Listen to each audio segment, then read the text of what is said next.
I'm Sam from Cultaholic, and this is Graded for Friday Night SmackDown, where I take a look at the show segment by segment and award each little bit of grade from A+ to F. Well, Payback was certainly worth the bloody watch, wasn't it? Roman Reigns has turned fully heel. Oh my God, he's got a lot to answer for, and there's a hell of a lot going on this week's show. So without any further ado, let's crack on with it. Hit the intro.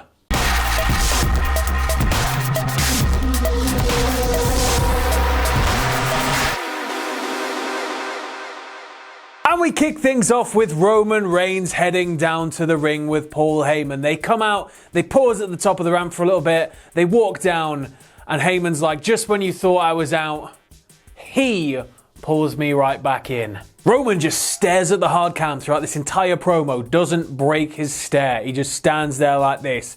Not a single emotion, it's great. And then Heyman's like, just so we can get this out of the way now, by the way, just save all of that stuff. I did not corrupt Roman Reigns. Roman Reigns corrupted me. Heyman says he was just cast aside and left to drift away, and it was Roman Reigns that pulled him onto the shore. Now you might ask why Roman did that.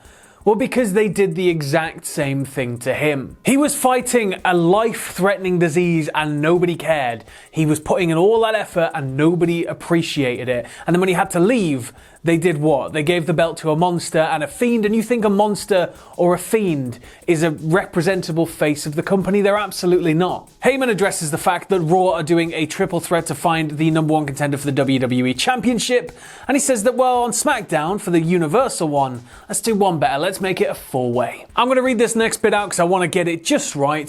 He says that he's going to tell us one time just so we can get it through our thick, unappreciative skulls. His name is Paul Heyman, and he serves as special counsel to our reigning, that didn't like that bit, reigning, defending, undisputed champ Roman Reigns. And then Roman gets on the mic, says that he's a man of his word, he signed the contract, he wrecked him, and he left as the champion. So, you know, you can guarantee that he's going to just keep winning. So this gets a massive, big, dirty A. Of course it does. They bloody did it. Those madmen turned Roman Reigns heel. They put Paul Heyman with him, and it works. This is amazing. I loved Heyman bringing it right down as well. Heyman wasn't his usual shouty self. He was very much like Jake Roberts, where he was talking quite more subdued, and so you've got to sort of like lean in to listen to what he's saying. You've really got to focus on everything that he's saying, but that also means when he finally snaps and explodes, that it's going to punch you in the eardrums quite violently, I'd imagine. We just need a tiny little bit more nurturing to cement Roman as a full-time heel for like a long-term thing, and then he can stop just being a corn dog in a vest. I mean, he's not a corn dog in a vest anymore, but you know what I mean. We need to just sort of move away from that, get Roman just wrestling in different gear, get a new theme, get him looking more serious. I just want to see something entirely new for this character. We then go backstage and Roman is stopped by Jey Uso. He's walking backstage with Heyman. Jey's like, hey man, how you doing? It's been ages. And then he asks Heyman, you know, can you leave? I want to talk to my cousin, basically. Roman's like, yeah, it's fine, go on.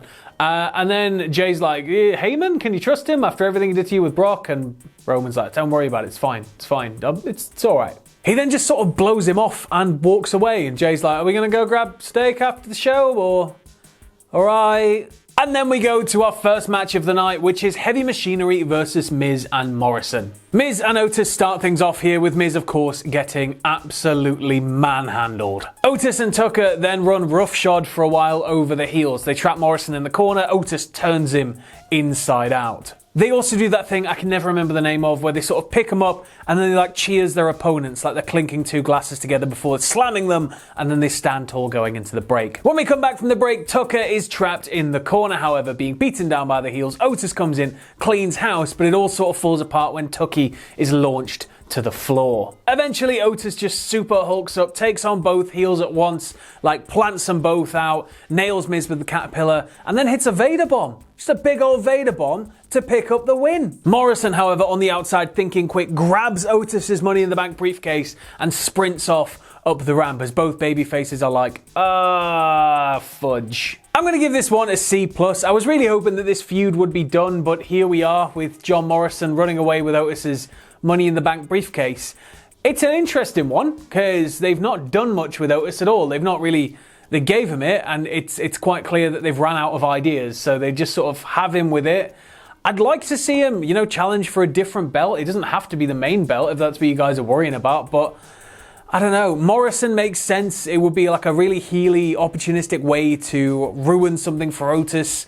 But yeah, I don't know. We then go to Lucha House Party, Big E and Gulak backstage. Lucha House Party are all friends again.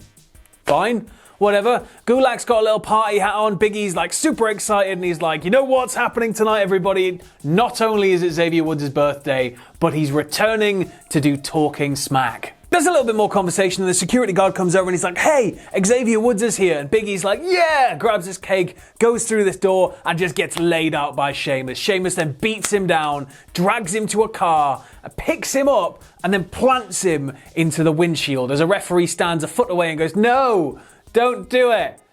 Don't do it. No, you could have tugged his leg. You could have done so much there. Kayla then informs us that Big E looks like he's going to have to be taken to a medical facility as severe lacerations. And Sheamus is like, oh, God, whoa. Can't believe that. It's ridiculous, isn't it? Oh, it'll just have to be a three-way. We then go to Bayley and Banks backstage. They get asked about dropping their belts. They look stressed. And they've got a game plan now, though. They said, we didn't really know what to expect going into that first match, but now we know. We're going to get those titles back. We then go to Adam Pearce backstage, and he's like, look, you know what? Big E is not fit to compete tonight. He's done. He's absolutely done. We're going to have to just work something out. Don't know what we're doing yet. And then Paul Heyman pops up, and he's like, Adam Pearce, yeah, can I have a word? And he's like, yeah, of course. And then Pearce walks off with Heyman. And then we go to the tag title rematch. We've got Shayna Baszler and Nia Jax taking on Bayley and Sasha Banks. Baszler and Jax have an immediate disagreement on who's going to start the match. Sasha and Bayley, of course, capitalize on this, but it doesn't matter because very quickly they're sent to the outside, grabbed by the legs, and then just swung headfirst into the crowd barricades as if they were baseball bats. That was nice. Back in the ring, Shayna and Nia have Bayley isolated. They work her over hard and grind her down into the mat. Bayley powers up though, but Nia drops her, hands her back to Shayna, and then Shayna starts just yanking the arm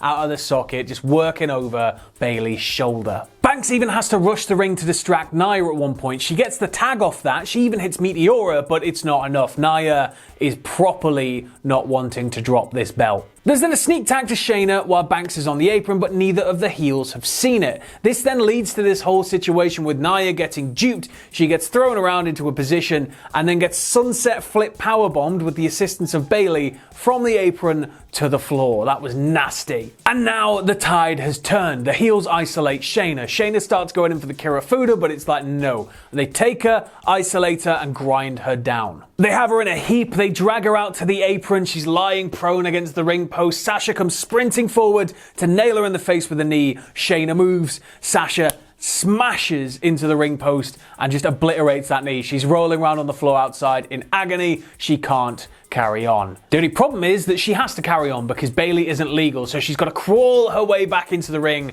eating abuse from Shayna the entire bloody time. So yeah, Shayna's just stamping all over that knee, but Banks is able eventually to fight up and out of it. She locks Shayna into a bank statement and Nia has to come in and break it up. But then in this distraction, nobody noticed that Nia had been tagged in. Nia, while Bayley and Banks are sort of regrouping, they turn around, she hits him with a lateral press, and she picks up the win. So post-belt, EMTs rush the ring to check on Sasha's knee. She shoves them away, and Bayley's like, look, I'll help her to the back. Don't worry about it, guys. And then Bayley helps her up, gets her to the apron, and then just kicks her in the face. Just absolutely obliterates her, takes her, throws her into the ring steps, drags her leg over to the ring steps with a bad knee, starts stamping on it, sends her into the barricades, works the knee some more, throws her into the ring, works the knee some more. And then, just as she's about to leave, she sees a chair. She goes to grab the chair. She almost Pillmanizes the ankle of Banks, but instead chooses to Pillmanize the neck. She wraps the chair around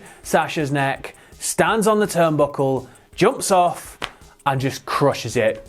Sasha Banks is now the biggest babyface in the world after this. She's gotta be. This whole match gets an A. It was an amazing showing from all 4 competitors. It's definitely one of the best tag matches I've seen on SmackDown in a hell of a long time. It was just fun. It was so fun. Bayley, whose situation felt like it had run its course and was starting to get a little bit hokey, has now just completely gotten rid of that. She's like skimmed all that crap off the top. She's now fully restored as an evil heel. Sasha, as I said, must be now the biggest babyface on the SmackDown women's roster simply because of this. We'll find out next week with a promo, I imagine, but what a turn. What a turn. We then have Sami Zayn come down to the ring, and he kicks off first at Greg for not announcing him as the Intercontinental Champion, and then he asks for a headset to the truck, and he's like, look, did you put my name slate on with IC Champion? And they were like, no, and he's like,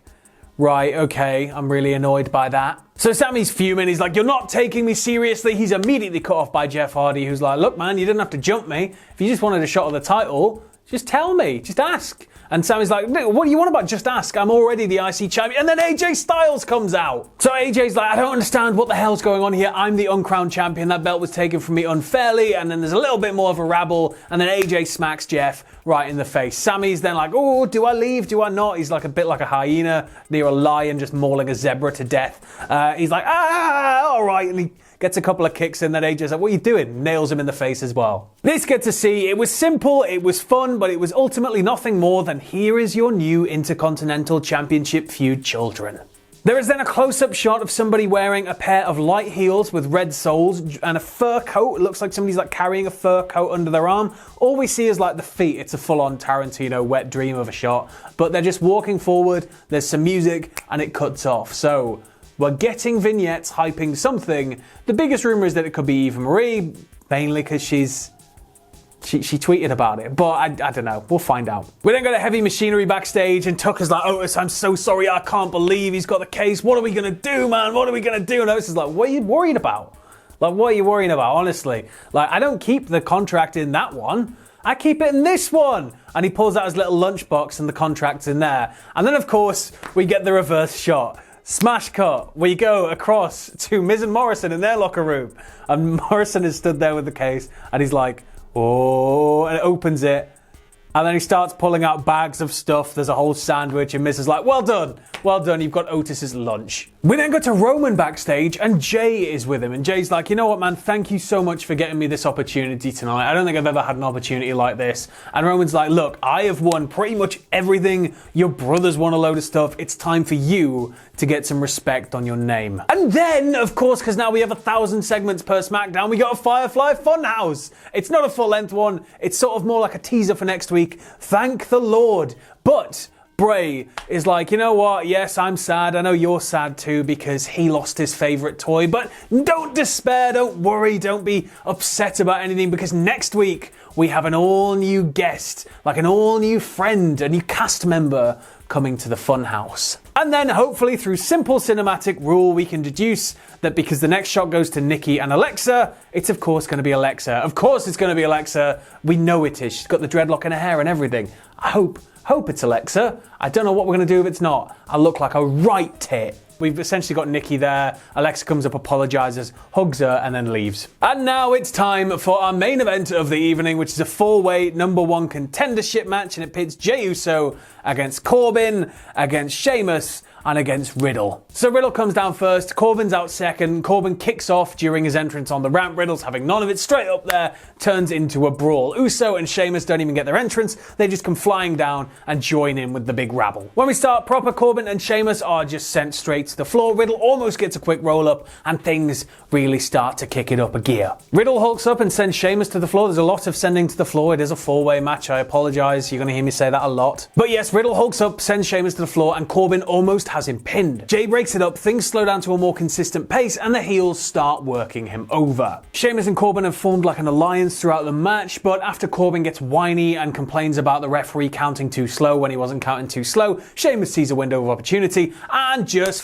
floors Corbin. Uso takes a hell of a beating here, but Riddle is able to hulk up and hang with Sheamus. He goes for a triangle on Sheamus, only to get deadlifted up and planted flat out. Sheamus then rolls it through into a cloverleaf, and whenever Riddle's making any ground, he'll just drag him right back to the center of the ring. He very much has the power advantage here. Uso manages to save it in time though, jumps in, breaks it up, makes the save, and then he sets to work cleaning house with super kicks. He takes everybody out. There's then some stuff on the outside leading to a quadruple down, and then Corbin just grabs a hold of Jey Uso and just frisbees him. Just frisbees him straight over that first set of screens in the crowd. I'm just going to read this so I definitely get it right. We have Corbin taking Riddle into the ring, and then a returning Sheamus nails Corbin with a bro kick, and then Sheamus gets caught into a bro to sleep, but then Uso comes in with a splash, and he picks up the win. It's going to be cousin versus cousin at Clash of Champions. Post Bayley's interview, he says the victory is very important to him, but to Roman knows that now he has been locked down